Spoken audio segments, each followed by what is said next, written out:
Sulaiman mengambil jaketnya melempar menutupi dada Zahra. Menutup pintu kaca mobilnya melaju ke kampus. Karena sebentar lagi dia ada bimbingan di laboratorium. Zahra naik semula ke mobilnya dan melaju ke kontrakan temannya Ayuna. Tok tok tok. Zahra mengetuk pintu kontrakan Ayuna. Dia sudah memakai gamis dan jilbab tadi di dalam mobilnya. Karena Ibu Ayuna juga tidak tahu seperti apa Zahra yang sesungguhnya. Ceklek. Assalamualaikum Tante, salam Zahra pada Ibu Ayuna yang membuka pintu kontrakannya. Waalaikumsalam. Nak Zahra, masuklah. Yunanya ada di dalam, kata Buk Lilis. Ibu Ayuna tersenyum pada Zahra. Zahra menyelami Ibu Yuna. Ibu sehat, tanya Zahra. Karena Zahra juga tahu jika Ibu Ayuna memang sakit-sakitan. Beginilah Zahra, sebentar sakit, sebentar sehat, jawab Ibu Ayuna. Ini aku bawakan ibu buah dengan beberapa cemilan lainnya, kata Zahra. Zahra memang tidak pernah mengunjungi kontrakan Ayuna dengan tangan kosong. Karena dia tahu seperti apa keadaan hidup keluarga Ayuna. Kenapa selalu repot-repot nak Zahra? Ibu jadi canggung setiap kali nak Zahra datang kemari pasti akan membawa makanan, kata Ibu Zahra yang tidak enak pada Zahra. Karena dari SMP lagi tiap kali dia datang berkunjung dia pasti akan membawa oleh-oleh. Santai saja Tante, kayak sama siapa saja, kata Zahra tersenyum. Ayunanya mana Tante? Tanya Zahra yang tidak melihat adanya pergerakan Ayuna dari dalam. Mungkin dia masih tidur nak Zahra, sebentar lagi dia berangkat bekerja pasti dia lagi mengisi tenaganya, jawab Ibu Ayuna dengan raut wajah sedih karena dia terpaksa bergantung hidup pada putri satu-satunya semenjak suaminya meninggal. Ayuna memang menjadi tulang punggung keluarga. Dia harus bekerja paruh waktu di sore hari, dan melanjutkan di malam hari.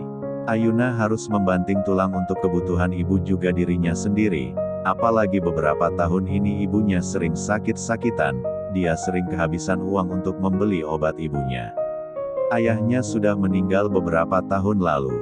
Zahra tersenyum mengusap punggung tangan Ibu Ayuna. Jangan sedih dong Tante, udah kayak drama apa aja, hibur Zahra.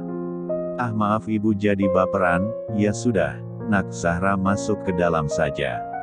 Zahra mengangguk, kalau begitu Zahra pamit ke kamar Yuna dulu ya Tan, pamit Zahra.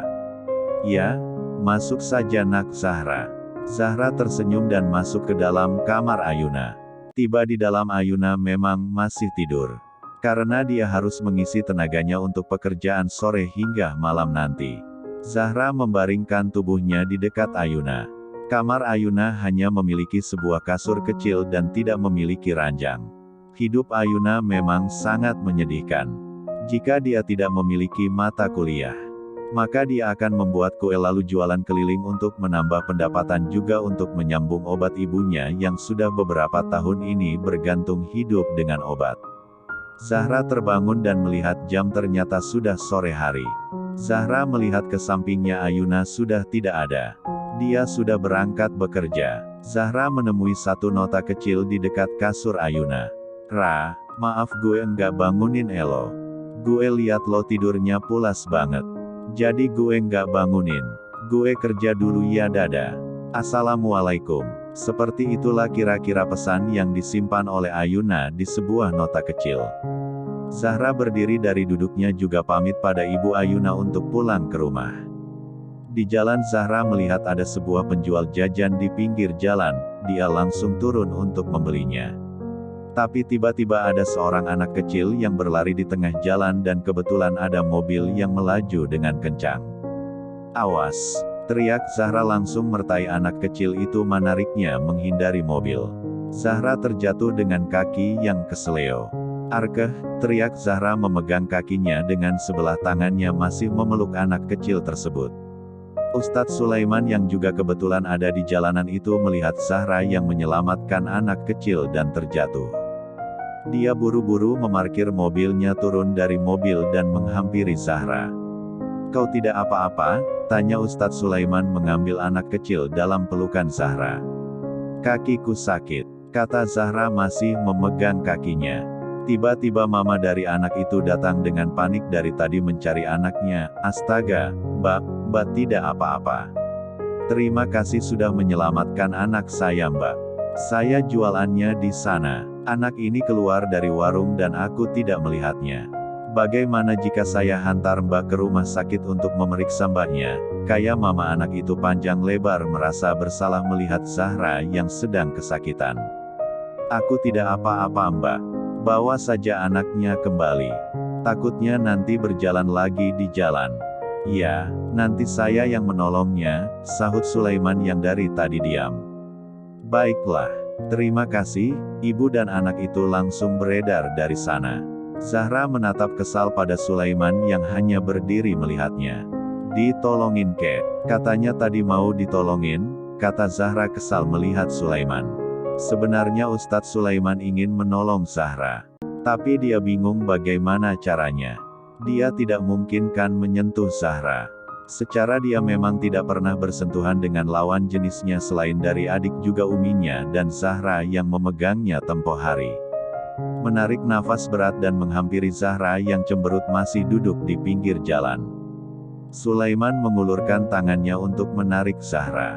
Zahra bertambah kesal dengan sikap Sulaiman yang sangat kaku dengan lawan jenisnya. Zahra masih diam membiarkan tangan Sulaiman yang bergelantungan. Melihat Zahra hanya diam, dia kembali buka suara. Katanya tadi kau mau ditolongin, tanya Sulaiman. Jika udah bunyinya mau ditolongin, berarti orang itu lagi kesusahan, atau sakit kan? Terus untuk apa Pak Ustadz memberikan tangan Pak Ustadz itu? Mau diapakan? Ketus Zahra benar-benar kesal pada Sulaiman. Karena dia memang tidak bisa berdiri. Mau nolongin kamu Zahra. Jadi mau apa lagi? Jawab Ustadz Sulaiman melihat Zahra. Dia sebenarnya tahu maksud dari Zahra. Tapi dia tidak seberani itu untuk menggendong tubuh Zahra. Zahra semakin kesal mendengar ucapan Sulaiman. Dia seperti ingin meledak saja karena kesal setengah mati dengan Ustadz Sulaiman. Digendong kek, aku nggak bisa berdiri. Zahra sudah ingin menangis karena sakit yang mendera tulang kakinya. Melihat Zahra yang sudah berkaca-kaca dia Sulaiman tidak sampai hati. Dia akhirnya berjongkok ingin menggendong tubuh Zahra.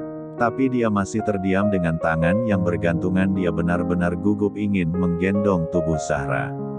Diam saja di situ.